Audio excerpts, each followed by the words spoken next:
Книга, яку встиг при житті благословити отець Стефан, 5 років за колючим дротом, котра фактично стала переломною в житті родини Бендасів, особливо коли вийшла українською вона мовою. Чому я так кажу? Бо в 91-му році вона вже з'явилася була угорською мовою. Вона вийшла була в Будапешті. Перше її видання. І от перші 50 примірників цієї книжки отець Стефан, ще будучи живим, встиг навіть поставити на них свій апокриф, встиг поставити свої підписи, тобто дарчі підписи. Так? Ясно, що це вже потім роздавали діти, роздавав Даниїл Бендас, ще тоді, в 91-му році, він не був священником. Так? Але ця книжка вийшла остання, фактично, до якої був причетний не евентуально, а безпосередньо, біологічно, так, і ще живий на той час отець Стефан Бендас. Він радувався їй, я говорю про угорське видання, але потім у 2008 році, як ми знаємо, з'явилося українське видання. Хоча, треба правду теж казати, в 90-х роках на підставі тої першої угорськомовної книжки у районній газеті Виноградівській, Берегівській публікувалися уривки із цього щоденника. Це було часто, це були там десятки публікацій, я колись намагався їх підрахувати, щось біля 12 в різних виданнях, в різних числах, за різні місяці, за різні роки вони публікувалися. І зрозуміло, що коли ця книжка постала перед громадськістю, так, то треба зрозуміти, що ясно, що, по-перше, це якби свідчення людини із застінків таборів ГУЛАГу. По-друге, вона була благословлена для того, щоб була видана єпархію і конкретно в той час апостольським адміністратором єпископом Міланом Шашиком. Ясно, що відбулася потім презентація цієї книжки вже в 2009 році, на початку 2009 року, здається, в лютому місяці. І потім сталося те, що сталося вже коли стає родина Бендасів відома? Тоді, коли спочатку батька, і, до речі, хочу всім нагадати, це вже давно покійну людину, яка не могла виступити на свій захист абсолютно ніяк. Так? А відтак сина, котрий упорядкував це видання, тобто вже отця Даниїла Бендаса, було звинувачено у українофобії, сепаратизмі, людино-ненависницьких поглядах, розпалюванні якоїсь ворожнечі міжнаціональної і так далі. Чинний архієрей пристав на ту точку зору, тобто фактично точку зору культивовану дуже такий радикальними націоналістами, розбурхану не спеціалістами абсолютно, тому що це була публікація покійного професора-філолога Любомира Белея, котрий не мав абсолютно жодного стосунку до історії церкви, до досліджень історії єпархії, тобто він абсолютно був далекий у цих темах, але у газеті, такій собі посередній газеті «Срібна земля Фест», з'явилася така замітка, якось там у сутані, священник у сутані, чи там якось таке, знаєте, якась така... таке значення. Да, але таке піоретивне, розумієте, яке колись лише використовували у свій час. Знаєте, коли хотіли огульно, радянські комуністи огульно цю церкву таврувати, і там була ця свастика в сутані, якщо пам'ятаєте, ці публікації всі такі, хрестом і мечем, така риторика войовничого націоналіста. Совковська така риторика. Правильно, дуже це є, звичайна, така імперська совковська термінологія, яка була вжита. І це бере до уваги сам діючий, тоді ще не єпархіальний єпископ, а ще апостольський адміністратор Мукачської єпархії, нині теж уже покійний Мілан Шашик. Бере це до уваги, скликає собор священників, скликає, нараду, там понад 170 священників зібралося, і піддають остракізму. Перше, уже мертвого священника, тобто котрий пережив табори, котрий засвідчив, залишив після себе оцей доказ цього мартиріуму, своєї вірності, яку він зберігав. Його викреслюють із процесу беатифікації священномучеників, тобто виводять. І потім через рік, у 2010 році, це було 9-й, а в 2010 році фактично пройшов процедуру остракізму вже отець Даниїл Бендас. Скликали церковний трибунал, почали засуджувати книжку. У мене залишилося, я ще її ніде не публікував, протокол цілий церковного трибуналу. Це дуже добре, що на той час прокуратор трибуналу, отець Іван Ісаєвич, дозволив який це спосіб, хоча ясно, що це був оскаржена людина, отець Даниїл, він мав повне право отримати копію цього протоколу. Він мені це пояснював, звичайно, він це отримав дуже такими, скажімо, не прямим, скажімо, офіційним способом, якби це мало бути в цивілізованій державі, але через якісь там 5-10 руки. Я ознайомився з цим протоколом, і я, чесно кажучи, я жахнувся. Я жахнувся, тому що я зрозумів, що А те, от, що церква, священники пройшли через оцей от важкий період, значить, репресій, він нікого нічого не вчить. Тобто, якщо в даному випадку один, значить, націоналізм, один, скажімо, ізм, в даному випадку комунізм, значить, силу застосував фізичну силу щодо церкви, щодо священників, то знайшлася частина людей, яка переконала в даному випадку діючого єпарха, що, можливо, так само можна інший ізм, в даному випадку вже націоналізм, використати, щоб приборкати чи засудити, ось, значить, іншими словами, репресувати, по суті, розумієте, я прокоментую і мертвого, і живого священника. Як я це був свідком цього. Ну, це в мене викликало величезний жах. Я з цього приводу написав велику публікацію. От вона є. Дайте я трішки так прогляну. Я вам скажу, що як я то спостерігав поруч. Я за цим знайомий на той момент був. Ми якийсь час разом викладали. Потім, коли я жив в будинку разом з ним і там рядышком, то ми їздили на викладання разом так спеціально на один, тобто в машині. Кожен тиждень в машині в Ужгород, назад в бензин разом. І ми отак, був час потоваришувати 5-6 рік, здається. От ми з ним так спілкувалися з тим. Декотрі речі взагалі мене не цікавилися спочатку, коли я почав на то звертати увагу, коли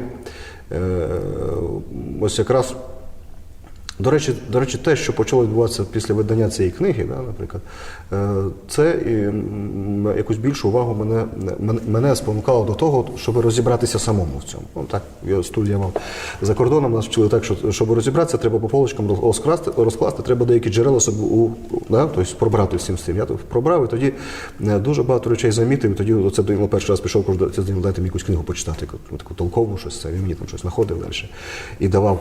Дивіться, я отак зведу одразу 3 речі, і ви далі продовжите. Це людина, отець Данило, отець Стефан, отак їхню долю разом візьму. Це людина, котра іде, я трішки далі зацеплю те, що ми не можемо торкатися, але найбуде, все-таки там, їх родина, коли бачили, що Візіся творить, коли там, так як сказав той, як його звали, Степан Бачинський, здається, котрий був благочинний, він каже, там несправедливість відбувається, і люди, наше духовенство також... Даниїл Бачинський. Ні, котрий був в Ясінях благочинний. Стефан Бачинський. Стефан Бачинський. Його слова були такі, що Єровський, як записав, каже, що там таке недобре твориться, що наші вже так повадилися з людьми і поступають неправильно, люди це вже назад не вмотаєш, не поймуть. А давай-ка, може так, треба їм, най вже буде їм так, як хотять, там, православний священник. А потім далі Стефан Бендос, котрий йде в лагерь, коли йде репресія церковна, для мене завжди, коли держава такі речі виробляється, я навіть обсуждати не люблю, не те, що кажу, що забороняю чи якось не приймаю, але це однозначно неприпустима річ. І він йде потім в табори.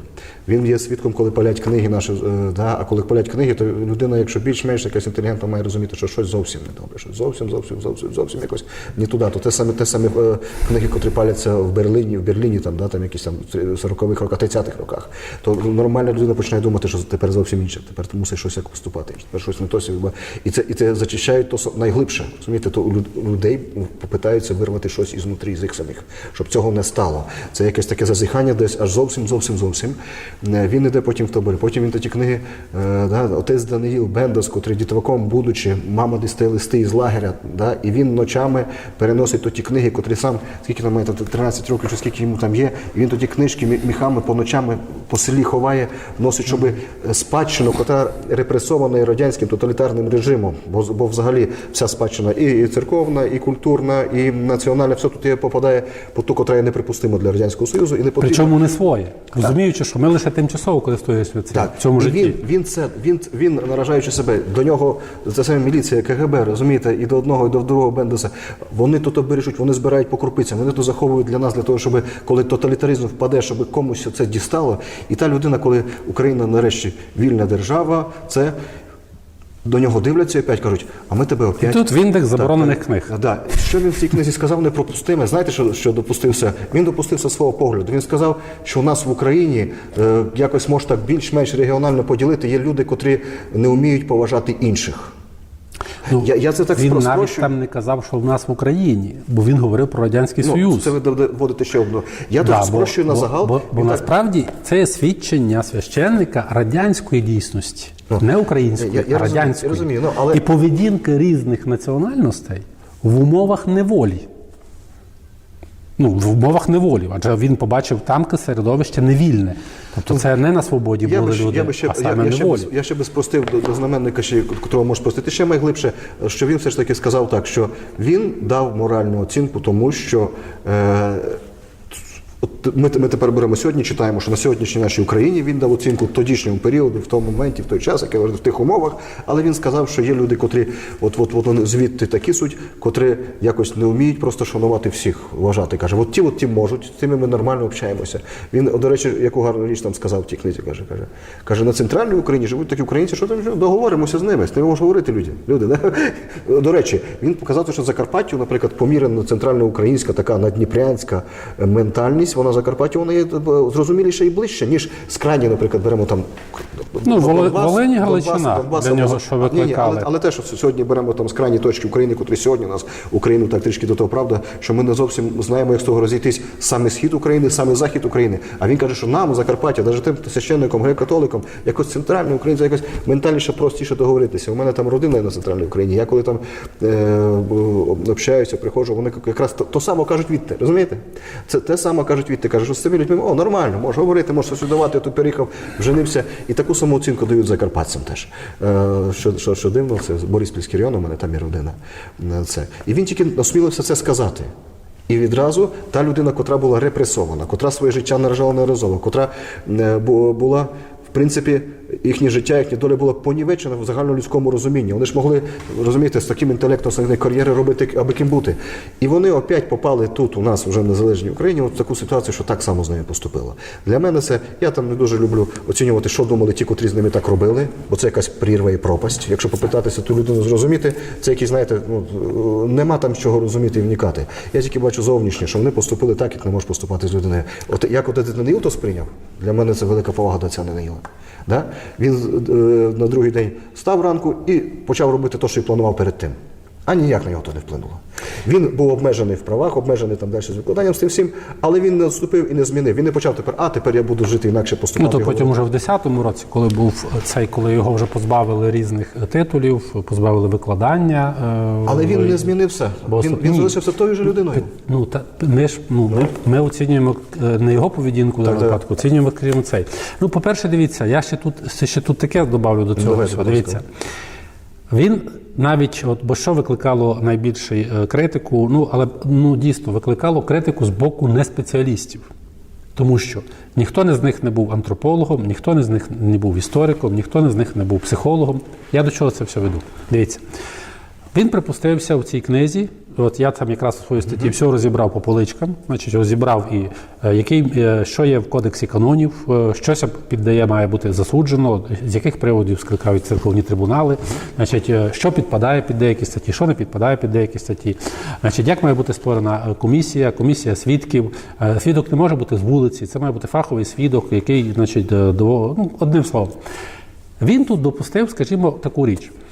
Він дав характеристику, значить, антропологічну, національну характеристику представникам деяких народів, з якими він мав нещастя, так, але, можливо, щастя, тут вже по-різному можна підійти, адже він насправді не відчував, що так, він це сприйняв як долю, як волю Господа, він пішов виконувати її. Додатковий досвід. Так. Але він дав лише цю характеристику. А я там теж пишу, і хочу сказати зараз, дивіться, а от коли ми студентів учимо, що є народи, зарозумілі, пихаті, гонорові, злостиві, недоброзичливі. А це вчать дітей по предмету етнологія, по предметам антропологія. Тот викладач, котрий це робить, на підставі підручників, писаних в університетах, і той студент, вони що вчиняють якийсь злочин? Розумієте? Ми ж вивчаємо, що є народи різні. Ми вивчаємо характеристику, ми даємо їм різну психологічну, етичну, значить, поведінкову характеристику. Всіх народів. Вона буде більш загальна, а не зараз. Ото, що ви кажете, да? Це буде характеристика порівняльна. Так. Цей більш зарозумілий, цей більш... А в нього так само є порівняння. Він хіба не сказав, він хіба не написав там, що деякі народи, от, наприклад, як він говорив про естонців там, чи про молдавани вірою до кінця не могли. Він не казав, що вони погані, ми хороші. Так, але він не давав оцінки, він просто це як факт, сконстатував як факт. Факт, причому який міг бути лише моментальним, лише те, що він бачив. Це ж не екстраполюється на весь народ, чи на цілу державу, Володимир Іванович, чи на цілу ви націю. сказали таку важливу річ, що це є щоденник. Так, ну, це є Щоденники особистий. експертизам Так, фахівців не піддають. Тому що до досвіду щоденника не може бути фахівця. Дозвольте, це якби ті, хто приймав таке рішення, скажімо, прочитали Рейнгарда Козелика, чи прочитали, скажімо, когось там із П'єра Нура, знали про те, що такий, чи, скажімо, Пола Конертона, значить, про суспільство, які пам'ятають і не пам'ятають, вони б зрозуміли, що це не може бути підставою для такого, перепрошую, це ж своєрідна була застосована якби некрофілія, знаєте. Значить, людина не може стати на свій захист в жодний спосіб, а тут береться якесь експертне середовище, значить, в лапках, безумовно, так, і дає йому оцінку. І цю оцінку приймає на підставі абсолютно якоїсь жовтої преси діючий ієрарх і виводить священника з процесу беатифікації, накладає на книжку якусь заборону. Значить, вона була вилучена з усіх бібліотек, скажімо, там було таке розпорядження владики, так? Значить, вона не могла поширюватися на території єпархії, і так далі, так далі. В кінці кінців, що зробив сам в той час апостольський адміністратор? Він тільки зробив її популярною. Вона настільки стала потрібною своєрідним бестселером, так? Про це, звичайно, ані автор, ані упорядник, отець Даниїл, ані автор.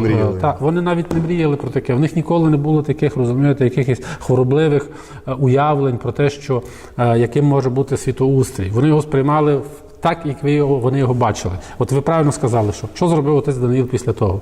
Він просто пішов виконувати те, що зробив би і без того.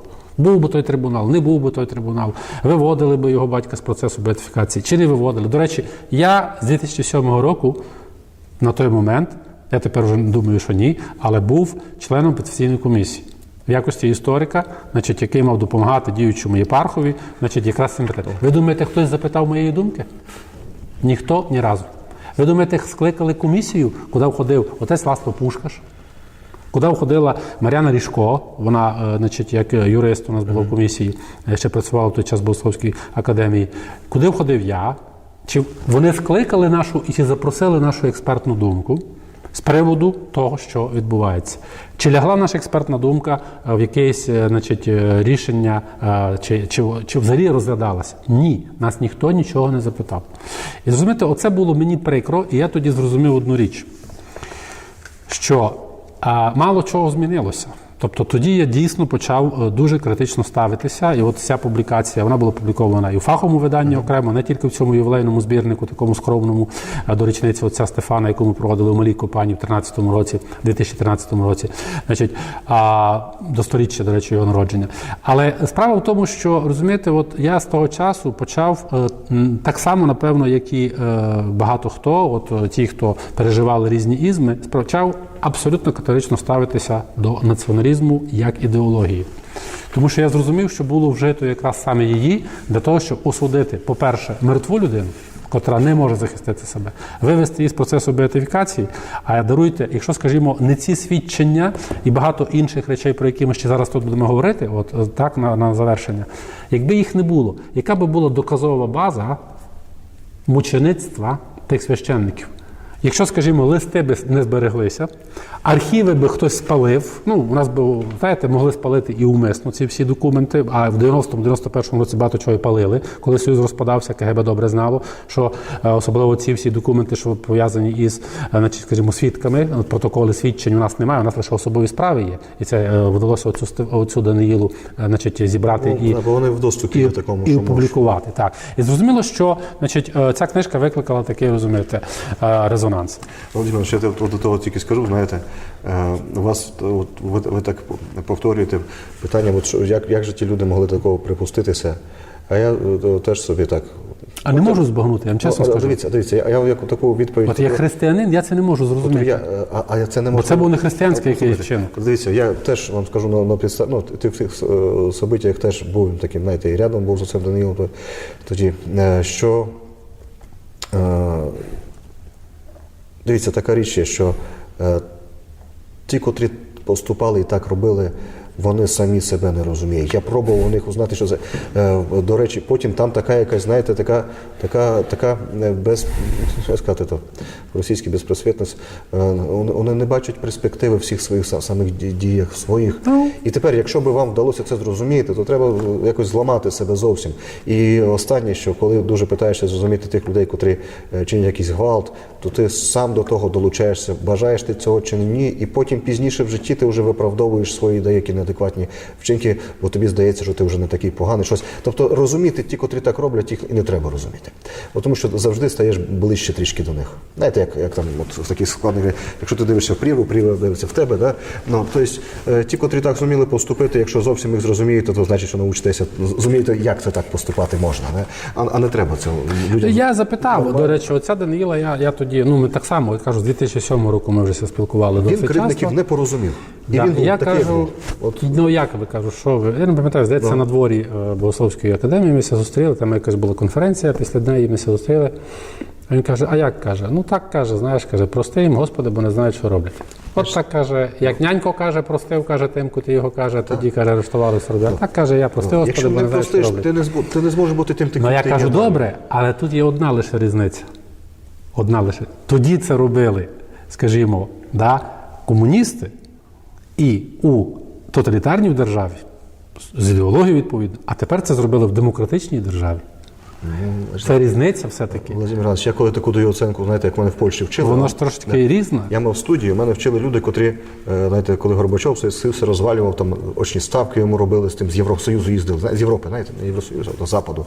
І там Горбачову мозги промивали. Такі люди, такі, знаєте, антикомуністи, такі тотальні, але такі гіганти інтелекту, да, і духу, котрих давали, от ті всі речі розробляли. І мені так пощастило, що один мене викладав у мене, да, з тим. І він казав так, що то homo sovieticus, да?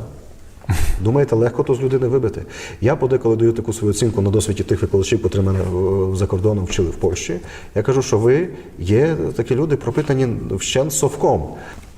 Формально назовні позиціонуючи себе, що тим, хто люблять державу, люблять мову, бажають їй добра, ви своїм совковством розрушаєте. Вас той совок якось так, він за вас залишив. Розумієте? Якось не перефарбовуйтесь, можете там все перекрасити, якісь, не знаю, медалі собі роздати, заявити, якісь проголосити, заявити, що хочете. Це той випадок, коли кажуть, вийшов із села, а не вийшло з нього село.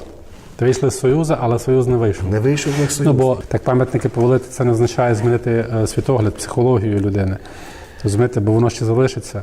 І тому ці дії, вони і по сьогоднішній день продовжуються, на жаль. Те, що і тоді було, те і тепер. Ми ще Західна Україна трішки прихопили до того Совковського ще одне плюсом, розумієте? Те, що Стойко Владика написав, і він написав, що це і ми, Закарпаття, Західна Україна ще хапануло крім совковства, ще європейські 30-х років поганство, язичництво. Оте національне поганство. Да? Тобто ще цього прихопили ми трішки, і ми тому так розумієте, з пафосом подеколи вперед несемо. Це порозуміти невозможно, чому ці люди роблять. Отець Даниїл, мені здається, він ані трішечки не змінив і далі трудився і прекрасно працював, багато чого зробив.